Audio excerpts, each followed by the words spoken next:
YouTube, welcome back to the channel. You're watching Gunplay TV, and today on the table we've got the NVG50, yet another unit from the guys at Goodnight Gear. So if you are already subscribed to the channel and have been following our series on digital night vision binoculars for some time, you'll probably recognize this, at least in some degree, and that's because it's essentially the little brother, the new kid on the block when compared to the NVG30s. Now, on the other hand, if you are not already subscribed to the channel, I'm going to go ahead and ask that you find that subscribe button now and hit the notification bell as well, just so that you don't miss any further updates in this series about digital night vision binoculars.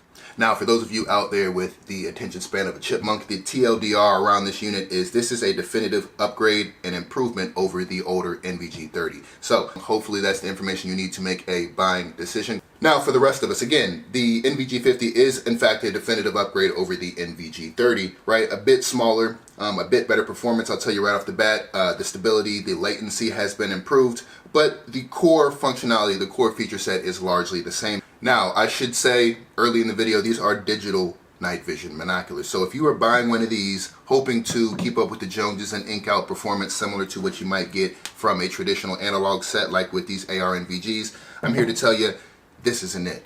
Now, all that being said, if you are looking for a compelling, cost-effective, entry-level means of moving, hunting, hiking, shooting, recording in low light, this actually might be right up your alley. And so stay tuned, because in this video I'm going to break down some of the key differences and improvements from the NVG30 to the NVG50 and hopefully allow you, again as the buyer, to make a more informed and educated purchasing decision. Reach for the sky.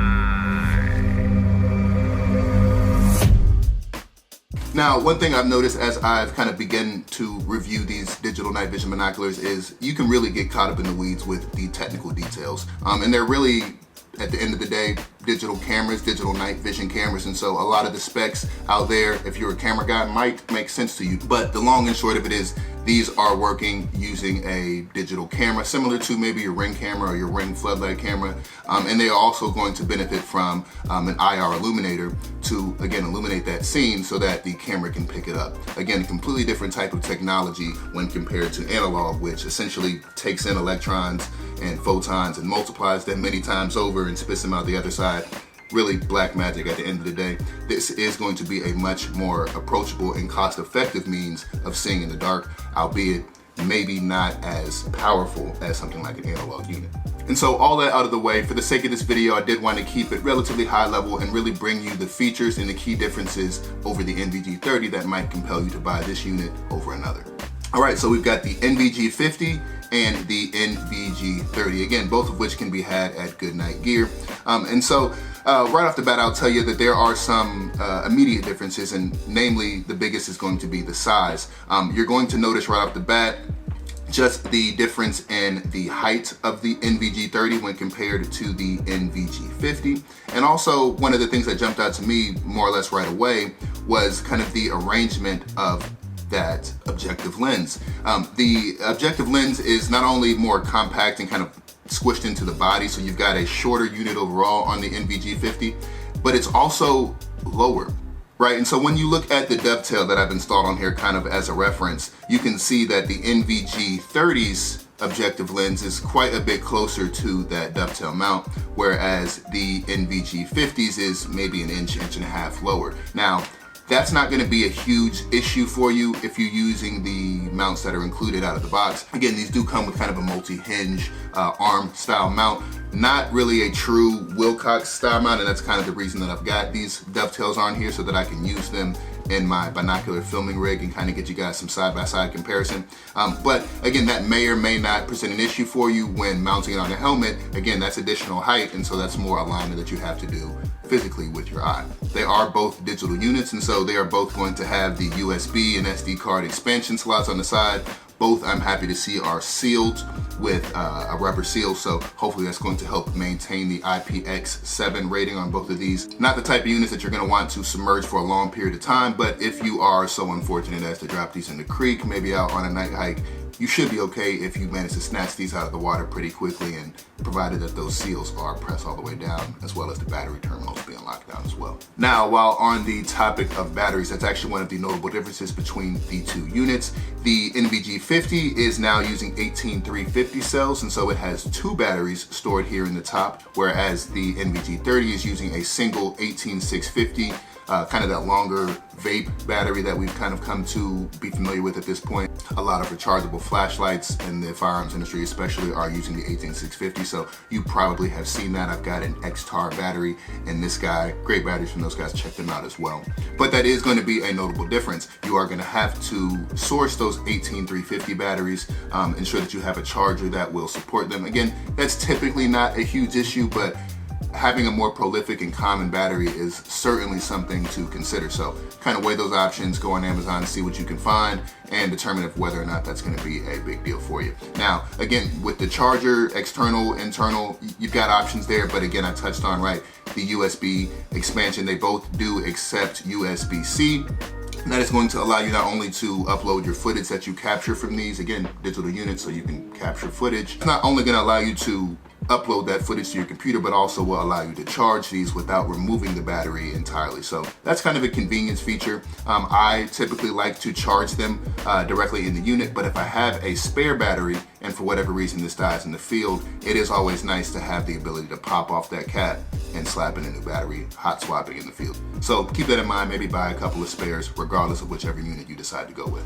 So in keeping with that same vein of battery talk, for lack of a better term, there is one notable difference between the NVG30 and the NVG50, and that is going to be this battery expansion port here on the side. Now that's going to allow you to connect and run an external battery pack in addition to or in lieu of the batteries that are mounted in the unit itself. Now that's going to allow you to get a couple extra hours out of the unit, or ideally when using with the helmet, it's going to allow you a little bit of counterweight opportunity where you can place those batteries on the back and hopefully offset some of the weight of the monocular in the front. So keep that in mind. All right, so now that we've kind of covered some of the differences, there is quite a bit that these units do kind of keep in common. And namely, that's going to be first and foremost the 940 nanometer IR illuminator up front. Again, that's going to allow you 3 different IR output modes or brightness levels, if you will, to kind of help illuminate that scene. Again, something that these digital monoculars are going to need and certainly benefit from. So if you can add as much IR illumination to your helmet or to your setup as possible, you're just going to get that much better footage out of these units, so keep that in mind. Additionally, of course, they are both going to have the objective adjustments there so that you can fine-tune your image and make sure that you are focusing that to your eye, as well as a diopter there in the rear for the eyepiece. Now, these are both, of course, going to ship with a rubber eyepiece, which I have removed just because I'm in the habit of doing that. But additionally, they are both going to have an OLED screen on the inside. Hopefully that is going to allow you to get a better picture, especially when dealing with low light. OLED is going to give you richer and deeper blacks, which hopefully is going to translate to a better production or reproduction rather of the night scene that you are viewing. So definitely nice to have an OLED in both of these. Now, as somebody who's using analog night vision somewhat on the regular, the claim to fame for these digital monoculars for me is frankly in the digital itself. So what both of these units do have in common is you are going to get those 4 color profiles when viewing through the unit. Now you can toggle between those at any time, and you've got white black, you've got green black, blue black, and you kind of got a normal or full color profile, if you will. Now for me, I typically like to keep these in the white black profile. For whatever reason, it just hits my eye the best. And even I went so far as to get some Onyx black and white filters for my AR NVGs after using the NVG30, just because I liked that image that much. So keep that in mind. You do have options. You aren't locked in with one or the other the way that you might be with analog. And so that is a bit of flexibility for you as a user. Additionally, again, these being digital, you're going to be able to capture your entire hunt, your entire hike, or what have you directly to the SD card, which is stored in here, and quickly upload to your computer, share with friends and family. So that's nice as well. And then additionally, one of the things that I think is probably overlooked and maybe even underused is the ability to toggle zoom with these units. These both go up to 4x zoom, and that's something that you just cannot do with an analog unit. So the ability to jump out and kind of zoom in on your subject is certainly welcomed. All right, and so to bring things home, right, why would you choose the NVG50 over the NVG30, right? It seems like these units have more in common. Right, and so to kind of bring things home, right, the grand question, why would you select the NVG50 over the NVG30 or vice versa, right? These units do seem to have more in common than otherwise, right? And you'd be correct in that assessment. These units do share a lot of features, but I will say that the NVG50 is kind of an increment, kind of the same way that the iPhone 15 is better than the iPhone 13. still the same iPhone at its core, right? The user experience that you've come to know and love, but improvements, namely to the camera. And that's exactly what you're getting with the NVG50. You're gonna get less latency. I've noticed that the image is a bit more real time, as well as you're gonna get a bit sharper of an image. It's not much, but I find that maybe it's just the screen or the optics that they put in this, but I'm having a just that much better experience with the NVG50. Now this still isn't quite on the level of that NVG14 SE, which we covered a while back. I'll put that video up in the top if you wanna check that out. That is still probably the closest that I've seen digital come to an analog offering. So check that out if you are trying to get to this without, you know, spending the big bucks. And again, you can get that from Goodnight Gear as well. But having less latency, frankly, is going to make for a much smoother experience. I know some users are going to be more prone to motion sickness, and having that latency will make it so that the experience is that much more uncomfortable for you. It's just a fact.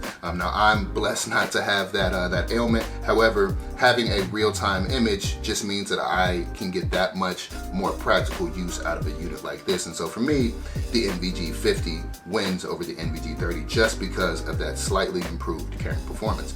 Also, again, the shorter profile, the weight, I find, I can put them on a scale for you guys, but I find the weight more or less about the same. But I do like the shorter profile and the layout of the NVG50 just a bit more. And again, I'm sure that by the time this video releases, there'll be an NVG80 on the horizon, and we'll have to bring that to you guys as well. But I hope that this has at least helped you to make a decision between one or the other. Again, the features, the performance on these, very similar, but I do think that the NVG50 edges it out just a bit, and hopefully some of the footage that I've put on screen has helped you to see that. I do think that the NVG50 is just that much better, but that's not to say that the NVG30 is somehow antiquated or, you know, no longer valid, if you will. It's still a very solid unit, and at the moment, I could be mistaken, and if I am, I will put it on screen.